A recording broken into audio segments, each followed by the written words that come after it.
going to ask our representatives if they'll make their way up to these chairs so we can have a question and answer period of time while they're making their way up. It was the Associate Justice of the U.S. Supreme Court from 1949 to 1967, named Thomas Campbell Clark, and he said, "In God alone." He stated that the Founding Fathers believed devoutly that there was a God and that the unalienable rights of men were rooted not in the state, nor the legislature, nor in any other human power, but in God alone. And of course, we often like to comment about Thomas Jefferson in particular, because Thomas Jefferson, in a letter to a judge named William Johnson in 1823, he said, "On every question of construction of the Constitution, let us carry ourselves back to the time when the Constitution was adopted. Recollect the spirit manifested in the debates, and instead of trying what meaning may be squeezed out of the text or intended against it, conform to the probable one in which it was passed." And I believe that that was the exhortation we just heard from Representative Ingbretson. Now let me give you a little ground rules here for the question and answer period. We're all motivated people being here. We're going to have John in the back is going to carry, and also Tara, have baton, I guess it's Tara's going to do it, baton mic. It's going to come to you. I'll recognize you when you put your hand up, and I'll try to be as fair as possible in recognizing people. You will get the microphone for a couple of minutes, no longer. State your question, who you're directing it to. No comments from you, just your question. That's what we have to do so we can be fair to everybody. Understood? Okay, Tara, if you come forward here, and all representatives have their microphones turned on. Okay, Tara, so we'll start. This gentleman over here got his hand up pretty quickly. No wonder I can stay seated. Good. I've been holding it down. With regard to the family courts, where do I sign up? I have a 6-year horror story. Okay, who are you directing the question to? The last speaker. Okay, to Representative Ingbretson? Yes, because I know of the committee, I know of the system. People have been explaining it to me and asking me why I haven't been involved. Well, my court dates are not over yet, so I'm somewhat reluctant to start kicking shins. Don't mean to interrupt you, but I think you're going to ask the question. All I need is the information on how to get involved with my particular case. Okay. Yeah, pleased to tell you, can people hear? This is the first conversation. This is good. Did everybody hear Representative Ingbretson? Yes. Yes, the process is sort of a key part of what we're doing this year is developing a process, but the process is kind of simple. You got to find a rep. You need a sponsor. I mean, all of our bills. That's the orderly way we do things. You have to find a representative, tell them your story, and the process of putting together a summary of those involved and the outline of grievances and suggested remedies. We have a simple form. I believe it's not available now. I think it should be soon online. Still, do you know if that's online? If the form for, I think it is. I think you can just check online. Well, I have reviewed the cases that are on, right? So I have an idea of what. Well, I think the forms are online now, so you can actually go read and look at them. So also our procedures are online. So look at it. All you have to find a representative, tell them give them the short version of the story, give them the long version if you want. You can vary it. And then another thing I would recommend if people don't mind doing it is, I'm sure what we're seeing is we have these like 4 or 5 categories.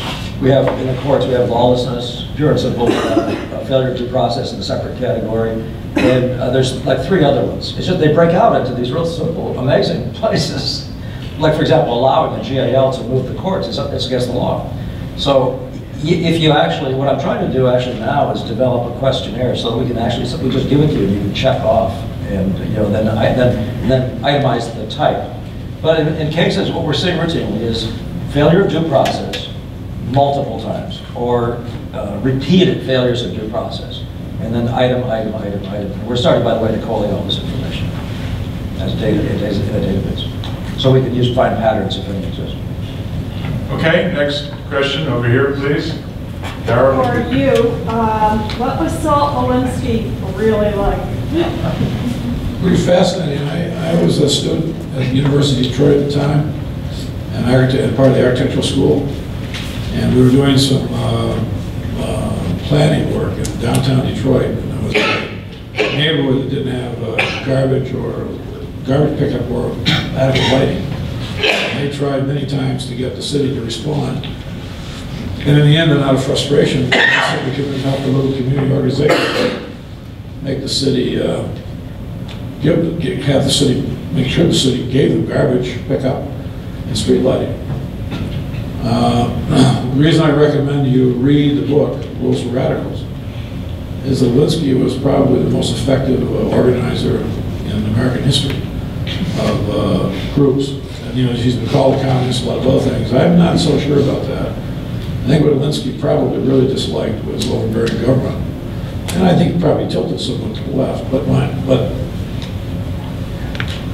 it was an odd thing for me because I was this white kid in a black community, and after a while I realized I'd never have a voice in this movement, so I eventually bailed out of the project because it made no sense for someone from Laconia, New Hampshire to tell a bunch of people in a slum in Detroit what their options were. But I saw him bring this group together. He knew exactly how to apply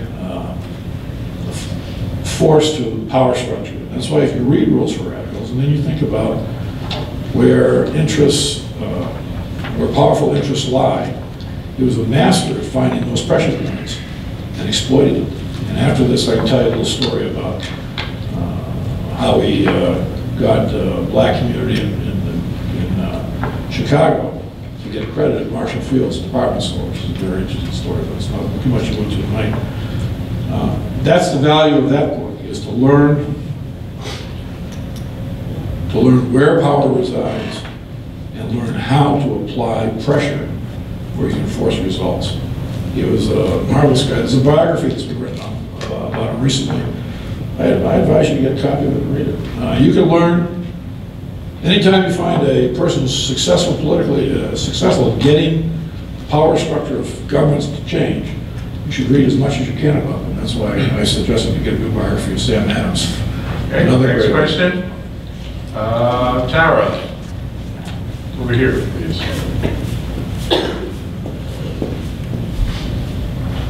If we have time later on, we may revisit some of those questions, but I just want to make sure that everyone that has an initial question at least gets a little bit. My question is to Representative Mirski or Representative Ingbretson, and it concerns the structure reports. So if I understand it correctly, you've got district court, you've got superior court, and you've got the Supreme Court, where supposedly everything will stop. However, the legislature is called the general court, and if I understand this correctly, at one point, someone, and maybe this is where Representative Ingbretson sits now, could go to the court and actually, I guess, have a trial. Is that correct? And if that's the case, then why isn't the legislature the last place where a grievance would stop? Why does it stop at the Supreme Court and not, is it a parallel line? I'm actually going to give that to Itse. I was going to pick it up. Itse's your man. If you read the Constitution, Part 1, Article 17, I believe, gives jurisdiction over criminal cases to the judiciary. It's very clear that, you know, these are the county, you know, things must occur in this county, etc. Article 20 gives jurisdiction of civil cases between 2 or more persons to the judiciary by implication, because it says you have a right to a jury trial. And that's what would, you know, that would be the venue for a jury trial. So there you have the government against a person or persons, persons against persons, but the jurisdiction of people against the government is redress of grievances is given to the general court, because we represent you. And, you know, if it's a, if that grievance should require restitution, only the legislature has legitimate authority to take money out of the public treasury. If that should require the removal of a public official, only we have the power to do it. So you'd want to go to that body that has the ultimate power to resolve your issue? Well, then why does something like Claremont happen? Why does the case in Claremont go to the regular court system and not to redress it? Okay, I want to hold that because you had your one question. I'm sorry, I just want to make sure everyone gets represented. Tara, right here in the front row. Yes. Thank you. Representative Sorg, I heard a story about King James. Now, this is the King James that had the translation of the Bible. James the First. Okay, that he had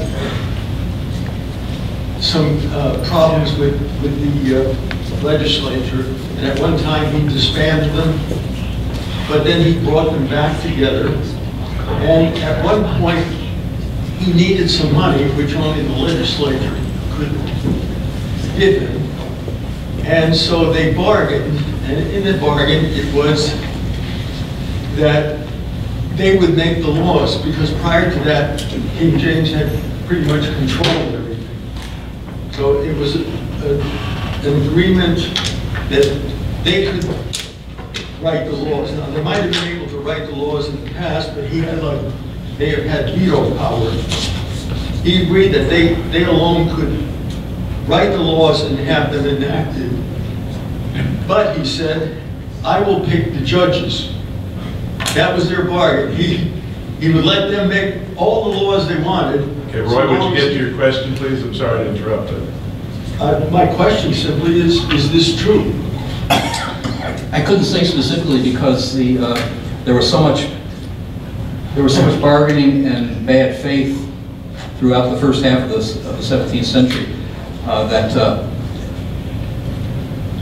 what would happen would be James and his son Charles I would promise to do things in exchange for getting money now, but then when they get the money, they would forget that. They just wouldn't call Parliament anymore, as long as they could get by, and then they would start over again.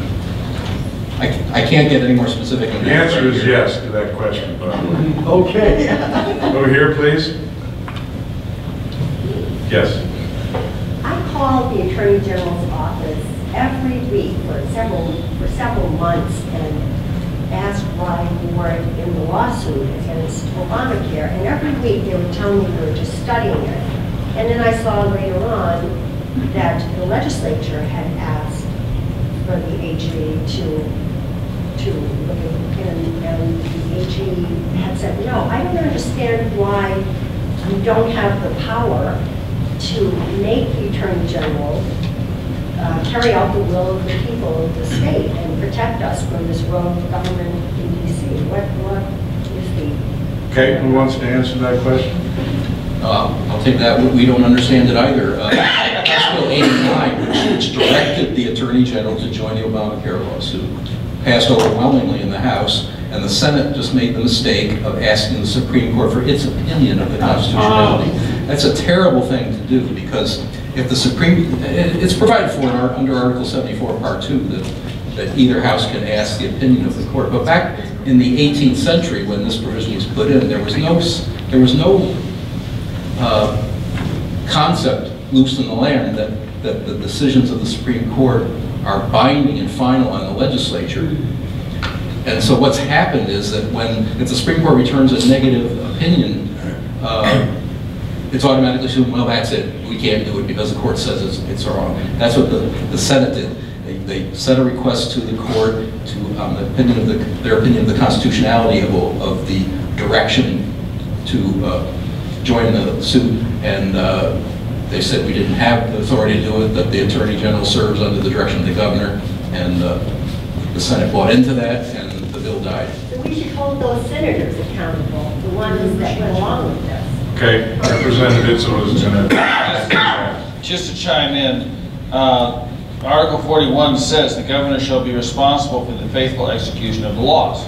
That's what we do, is to create the laws. And then in 1967, people amended it to clarify he may enforce them by appropriate court action or proceeding brought in the name of the state, enforce compliance with any constitutional legislative mandate, or restrain the violation of any constitutional or legislative power. So he's given, and the representative or the delegate who introduced that said he was introducing it so that it would be clear that while the executive may be overreaching its bounds in other states, in New Hampshire it would be clear that it was the people who ruled.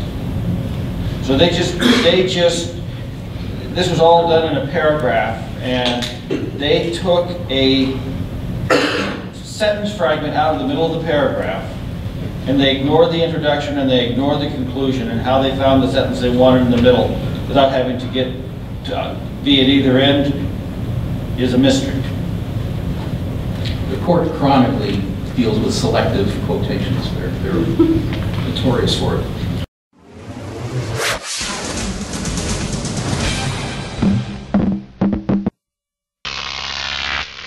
GrokTV.